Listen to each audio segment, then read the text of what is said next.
तो कैसे हैं दोस्तों आप लोग। स्वागत है आपका आज की ज़बरदस्त और फ्रेश वीडियो में। जैसे कि दोस्तों आप लोग थंबनेल पर देख रहे हो, यहाँ पर लिखा है राइट्स लिमिटेड।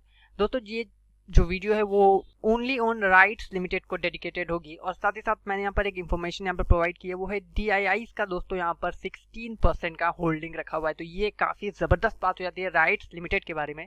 अब जिनको राइट्स का फुल फॉर्म नहीं पता वो सुन लें। राइट्स का फुल फॉर्म है rail India technical and economic services. तो दोस्तों राइट्स लिमिटेड नाम से समझ में आ रही है रेल इंडिया यानी कि गवर्नमेंट ऑफ इंडिया के अंदर है कि दोस्तों ये काम करती है, या आप इसको ऐसे भी कह सकते हो रेल मंत्रालय के अंदर है कि ये दोस्तों काम करती है, गवर्नमेंट कंपनी है। तो गवर्नमेंट नाम सुनते ही दोस्तों यहाँ पर बड़े बड़ों के यहाँ पर छक्के छूट जाते हैं कि क्या टट्टी स्टॉक होगा, क्या रिटर्न देगा ये भला, क्या नहीं देगा। तो दोस्तों स्टॉक जो है वो अच्छा खराब जो है हमारी एक्सपेक्टेशन पर होता है। अगर हम उससे बहुत ज्यादा एक्सपेक्ट कर रहे हैं तो वो स्टॉक हमारे लिए खराब है। अगर हम उससे बहुत कम एक्सपेक्ट कर रहे हैं और वो उससे थोड़ा अच्छा परफॉर्म करता है तो वो हमारे लिए बहुत ज़्यादा अच्छा हो जाता है। तो बेसिकली हम लोग इस वीडियो में राइट लिमिटेड की कंप्लीट फंडामेंटल डिटेल्स को देखेंगे, और साथ ही साथ इस पर किस व्यू से हम लोग इसको ले सकते हैं उसके बारे में दोस्तों डिस्कस करेंगे। तो जो लोग यहाँ पर टेक्निकल्स के लिए आए हैं दोस्तों उनके लिए मैं क्षमा चाहूँगा, यहाँ पर टेक्निकल्स कुछ भी यहाँ पर बात नहीं होने वाला, ओनली ऑन फंडामेंटल डिटेल्स के बारे में बात होगी।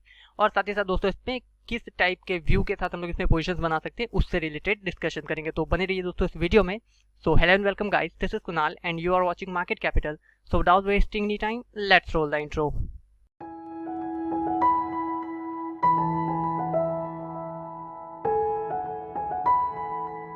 तो सबसे पहले दोस्तों हम लोग यहाँ पर फिनस्टार्स की रेटिंग को कंसीडर करेंगे कि फिनस्टार्स जो है वो क्या कह रहे हैं स्टॉक के बारे में। तो मैं यहाँ पर फिनस्टार्स की रेटिंग को थोड़ा सा जूम कर लेता हूँ जिससे आपको ये क्लियर देखने को मिले।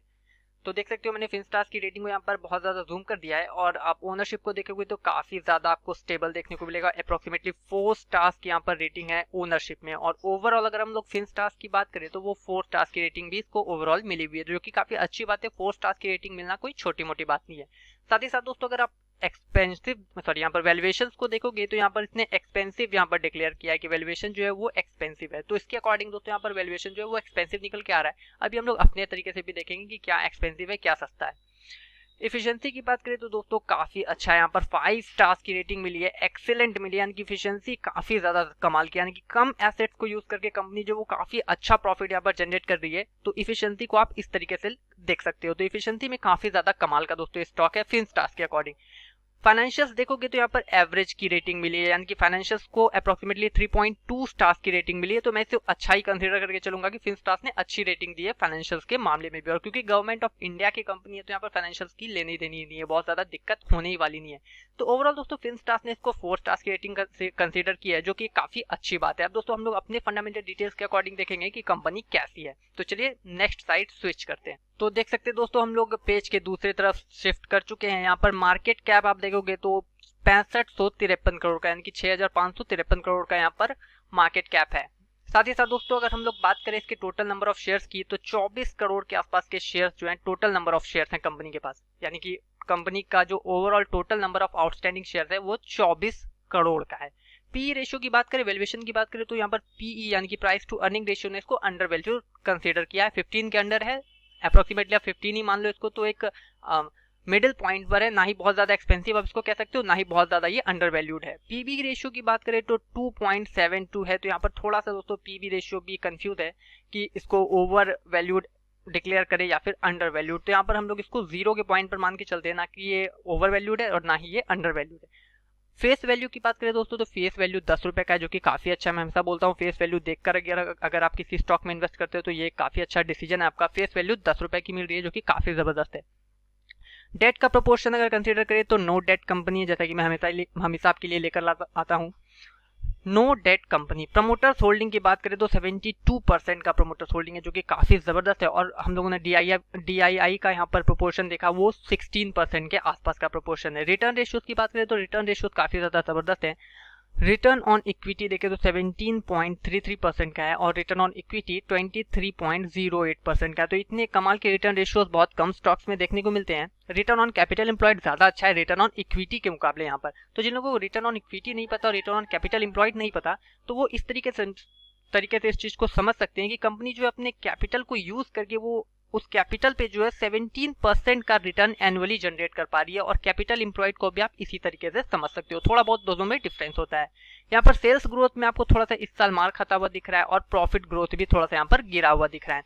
तो ये लोग हम लोग पीएल स्टेटमेंट में जाकर चेक कर लेंगे। तो ओवरऑल दोस्तों अगर हम लोग फाइनेंशियल डिटेल्स की बात करें या फंडामेंटल डिटेल्स के अकॉर्डिंग देखें तो कंपनी मुझे यहाँ पर फेयर वैल्यूएशन की मिल रही है, यानी कि कंपनी के फंडामेंटल डिटेल्स को देखते हुए उसके पीई और पीबी रेशियो को कंसिडर करते हुए और साथ ही साथ अभी जो इसकी प्राइसिंग चल रही है वो है लगभग 272 रुपए के आसपास। तो इन सभी चीजों को देखते हुए मैं ये बोल सकता हूँ कि यहाँ पर कंपनी जो है वो फेयर वैल्यूएशन पे आपको मिल रही है। तो दोस्तों इसके बाद चलते हैं हम लोग जल्दी से पीएल स्टेटमेंट्स, क्वार्टर के रिजल्ट्स और हमारा जो बैलेंस शीट है उन सभी को चेक करते हैं। तो देख सकते हैं दोस्तों हम लोग आ चुके हैं यहाँ पर राइट्स लिमिटेड के पीएल स्टेटमेंट के एनुअली बेसिस पर, यानी कि ये एनुअल ऑन एनुअल बेसिस पर है। जैसे कि आप देख सकते हो मार्च 2017, मार्च 2018, मार्च 2019, मार्च 2020 और मार्च 2021। तो यहाँ पर मेनली हम लोग टॉप लाइन और बॉटम लाइन को ही कंसिडर करेंगे। तो 2017 का जो टॉप लाइन है वो है दोस्तों 1426 करोड़ का, जो कि 2018 में 1433 करोड़ हो जाता है और मार्च 2019 में 1968 करोड़। साथ ही साथ मार्च 2020 में ये 2400 करोड़ और मार्च 2021 में ये 1797 करोड़ के आसपास फिलहाल दिख रहा है। उसी के साथ साथ दोस्तों अगर हम लोग बॉटम लाइन को कंसीडर करें तो जैसे हम लोग नेट प्रॉफिट भी कहते हैं और टॉप लाइन को हमें नेट सेल्स या फिर रेवेन्यू कहते हैं। तो नेट प्रॉफिट की बात करें तो यहाँ पर मार्च 2017 में 330 करोड़ का लगभग नेट प्रॉफिट है, मार्च 2018 में 331 करोड़, यानी कि 1 करोड़ का आपको यहाँ पर तेजी देखने को मिला है। साथ ही साथ मार्च 2019 में 444 करोड़ का प्रॉफिट देखने को मिला है, मार्च 2020 में 596 करोड़ का और मार्च 2021 में अगर आप देखोगे तो यहाँ पर 424 करोड़ का प्रॉफिट देखने को मिला है। यानी कि प्रॉफिट तो ओवरऑल यहाँ पर इंक्रीज होता हुआ दिख रहा है, टॉप लाइन भी इंक्रीज होता हुआ दिख रहा है, लेकिन मार्च 2020 से मार्च 2021 में ये थोड़ा सा दोस्तों गिरता हुआ हमें देखने को मिला है। तो मे भी यहाँ पर कोरोना का इफेक्ट आपको देखने को एक तरह से मिल रहा है। अब दोस्तों यहाँ पर क्वार्टर बेसिस पर भी हम लोग चेक करेंगे क्या क्वार्टर बेसिस पर भी कंपनी इसी तरीके से ग्रो कर रही है या फिर अपने प्रॉफिट्स को लूज कर रही है। तो चलिए जल्दी से क्वार्टर के पेज पर हम लोग शिफ्ट करते हैं। तो ये देखिए दोस्तों हम लोग आ चुके हैं क्वार्टर के रिजल्ट्स पर। यहाँ पर 4 क्वार्टर के रिजल्ट हमारे पास अवेलेबल हैं, वो है सितंबर 2020 से सितंबर 2021। यहाँ पर भी हम लोग टॉप लाइन और बॉटम लाइन को ही कंसिडर करेंगे। तो देख सकते हैं यहाँ पर टॉप लाइन जो है वो सितंबर 2020 की वो है 422 करोड़ का और दिसंबर 2020 की बात करें तो 433 करोड़, यानी कि थोड़ा सा इजाफा आपको एक क्वार्टर में देखने को मिला है। फिर मार्च 21 की बात करें तो यहाँ पर 618 करोड़ का आपको नेट सेल्स देखने को मिल रहा है और जून 2021 की बात करें तो यहाँ पर गिरता हुआ हमें नेट सेल्स दिखा है, वो है 332 करोड़ का। माफ कीजिएगा यहाँ पर 4 क्वार्टर्स नहीं 5 क्वार्टर्स के रिजल्ट है हमारे पास। साथ ही साथ दोस्तों सितंबर 21 की बात करें तो 733 करोड़ का, यानी कि इसमें भी शुरुआत के 3 क्वार्टर्स में आपको तेजी देखने को मिली, बीच में थोड़ा सा डाउनफॉल देखने को मिला, वो रहा हमारा जून में, और उसके बाद वापस ये दोस्तों गियर पकड़ता हुआ ऊपर के साइड नेट सेल्स जो है वो देखने को मिल रहा है। उसी के साथ अगर बॉटम लाइन की बात करें तो सितंबर 2020 में 130 करोड़ का बॉटम था, यानी कि नेट प्रॉफिट था, जिसको हम लोग प्रॉफिट आफ्टर टैक्स भी कहते हैं। फिर आप देखोगे तो दिसंबर 2020 में 98 करोड़ का, यानी कि ऑलमोस्ट 99 करोड़ का, मार्च 21 में 134 करोड़ का, जून 21 में 70 करोड़ का और फिर सितंबर 21 में 163 करोड़ का। यानी कि बॉटम लाइन में भी आपको सेम चार्ट पैटर्न्स देखने को मिले, पहले अप फिर थोड़ा सा डाउन, जो कि जून 21 में ही है, और उसके बाद से वापस से दोस्तों गियर पकड़ता हुआ। तो ये नेट सेल्स और नेट प्रॉफिट ये दोनों दोस्तों काफी ज्यादा जबरदस्त है। कंपनी ओवरऑल प्रॉफिटेबल कंपनी और अपने प्रॉफिट को काफी तेजी से इंक्रीज कर रही है, जो कि काफी ज्यादा अच्छी बात है कंपनी के लिए। अब दोस्तों इसके बाद थोड़ा सा हम लोग बैलेंस शीट को भी चेक कर लेंगे और उसके बाद इसके शेयर होल्डिंग पैटर्न्स पर हम लोग चलेंगे, कितने परसेंट शेयर किनके पास यहाँ पर पड़े हुए हैं। तो जैसा कि दोस्तों मैं हमेशा बोलता हूँ बैलेंस शीट में ज्यादा कुछ चेक करने को रहता नहीं है। यहाँ पर हम लोगों ने पहले ही डेट को कंसिडर कर चुका है, तो वो है हमारा 0 करोड़ का डेट, और डेट तो खैर है ही नहीं 5 सालों में कभी भी, क्योंकि गवर्नमेंट ऑफ इंडिया की कंपनी है। इसके साथ साथ दोस्तों इसके फाइनेंशियल भी काफी ज्यादा स्ट्रॉन्ग है, तो मेरे नहीं ख्याल से यहाँ पर डेट लेने का बहुत ज्यादा किसी को कोई जरूरत पड़ा हुआ है। यहाँ पर शेयर कैपिटल्स को आप देख सकते हो ऊपर में दिया गया। यहाँ पर तो अभी फिलहाल 2021 में 240 करोड़ का शेयर कैपिटल है। नॉन करेंट लाइबिलिटीज जो है वो 193 करोड़ करोड़ का, यानी कि जो ऐसा लाइबिलिटीज नॉन करेंट लाइबिलिटीज होते हैं जिसको हम लोग 1 साल के बाद पे करते हैं या कि 5 साल के बाद, इस तरह के जो लॉन्ग टर्म लाइबिलिटीज होते हैं उसे नॉन करेंट लाइबिलिटीज भी कहते हैं। तो ओवरऑल दोस्तों बैलेंस शीट में वैसा कुछ खास देखने को है नहीं हमारे लिए, तो यहाँ पर हम लोग बैलेंस शीट को स्किप करते हैं और चलते हैं जल्दी से शेयर होल्डिंग पैटर्न। तो शेयर होल्डिंग पैटर्न्स की बात करें दोस्तों तो आप देख सकते हो प्रमोटर्स की जो होल्डिंग है वो है दोस्तों 72.2%, DIIs की जैसा कि मैंने आपको बताया 16.53%, पब्लिक का 10% का प्रोपोर्शन और FIIs का भी यहाँ पर आपको प्रोपोर्शन देखने को मिल रहा है 1.11% का। और यहाँ पर साथ ही साथ अगर आप प्रमोटर्स की होल्डिंग का प्लेग देखना चाहो तो प्लेग देख सकते हो, यहाँ पर कुछ भी प्लेज नहीं रखा गया है, तो ये काफी जबरदस्त बात है। और शेयर होल्डिंग पैटर्न्स भी काफी ज्यादा यहाँ पर दोस्तों अच्छे हैं, FIIs और DIIs का भी इसमें प्रोपोर्शन रखा हुआ है। तो ओवरऑल दोस्तों अगर इस बेसिस पर हम लोगों ने जो भी अभी तक चेक किया उन सभी को देखे तो ये काफी जबरदस्त कंपनी दोस्तों गवर्नमेंट ऑफ इंडिया की देखने को मिल रही है। लेकिन चूंकि गवर्नमेंट कंपनी है तो यहाँ पर शेयर्स के मामले में दोस्तों रिटर्न्स आपको बहुत ज्यादा जबरदस्त देखने को नहीं मिलेंगे, जिसके लिए भी हम लोग नेक्स्ट पेज पर स्विच करेंगे और वहां पर देखेंगे कि इसने 5 सालों में कितने % का रिटर्न दिया है। लेकिन फिलहाल अभी अगर मैं फंडामेंटली बोलूं कंपनी के बारे में अगर बोलूं तो ये काफी जबरदस्त कंपनी दोस्तों देखने को मिल रही है। और साथ ही साथ जिन लोगों को अभी तक नहीं पता चला है कि राइट्स लिमिटेड किस सेक्टर की कंपनी है, तो मैं बता दूं मैंने थंबनेल पर भी लिखा था और अगेन यहाँ पर आपको दिखाने की कोशिश करूंगा। तो ये इंजीनियरिंग सेक्टर की कंपनी है और इसके वेबसाइट पर अगर आप जाना चाहें तो आप यहाँ पर वेबसाइट पर आकर इसके बारे में डिटेल में दोस्तों यहाँ पर जाके आप जानकारी ले सकते हो कि ये क्या कुछ करती है, क्या क्या सेक्टर्स में ये काम कर रही है। जैसे कि पता रेलवे में तो काम कर ही रही होगी, साथ साथ इंजीनियरिंग से जुड़ी कंपनी है तो यहाँ पर कंस्ट्रक्शन तो मस्ट है कि होगा ही होगा, और भी डिफरेंट टाइप के टेंडर्स के बारे में आप यहाँ पर जानकारी ले सकते हैं। तो चलिए अब हम लोग कंपनी के रिटर्न्स पर थोड़ा सा फोकस कर लेते हैं। तो रिटर्न्स के लिए हम लोगों ने गूगल पर सिंपली सर्च किया राइट शेयर प्राइस, तो हमें ये भी देखने को मिला। अब मैं इस पेज को थोड़ा सा बड़ा करूं ताकि आपको इजीली यहाँ पर देखने को मिले। तो यहाँ पर दोस्तों देख सकते हैं कंपनी के जो रिटर्न्स है वो 5 सालों में आपको यहाँ पर 72% यानी कि ऑलमोस्ट 73% का रिटर्न देखने को मिला है। तो 5 सालों में 72% का रिटर्न यानी कि एक साल में अगर हम लोग देखें तो 14% के आसपास का रिटर्न देखने को मिला है, जो कि एक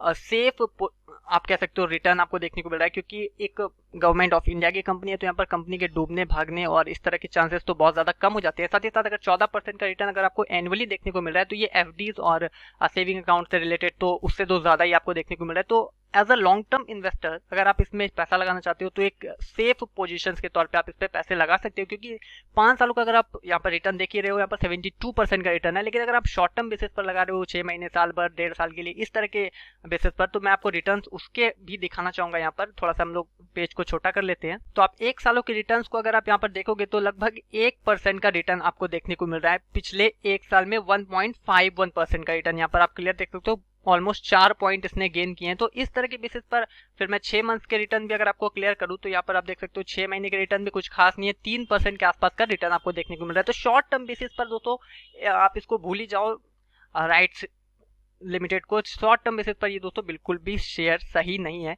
लेकिन लॉन्ग टर्म बेसिस पर अगर आप एज अ सेफ पोजीशन चाहते हो, सेफ रिटर्न चाहते हो, तो 5 सालों में आपको 74-75% का रिटर्न मिल रहा है, 72% का रिटर्न मिल रहा है। तो ये काफी ज्यादा अच्छी बात है एज अ सेफ पोजीशन।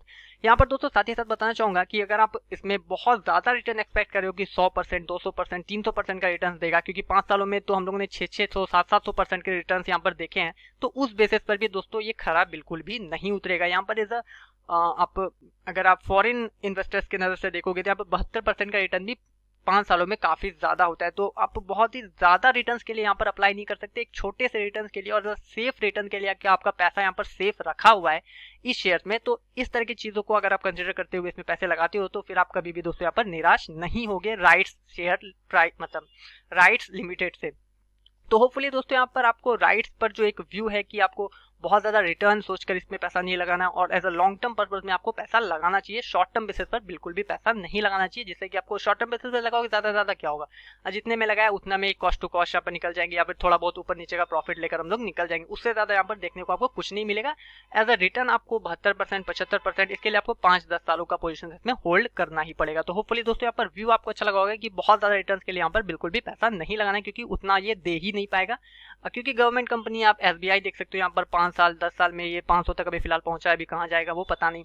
तो इस तरह की कंपनी में दोस्तों बहुत ज्यादा रिटर्न्स आपको देखने को नहीं मिलते। तो होपफुली दोस्तों यहाँ पर वीडियो आपको अच्छा लगा होगा, और वीडियो अगर अच्छा लगा तो वीडियो को चैनल लाइक कर सकते हैं, चैनल को सब्सक्राइब करना हो तो बिल्कुल कर सकते हैं। तो मिलूंगा दोस्तों नेक्स्ट वीडियो में। Till then be happy, be safe and good bye.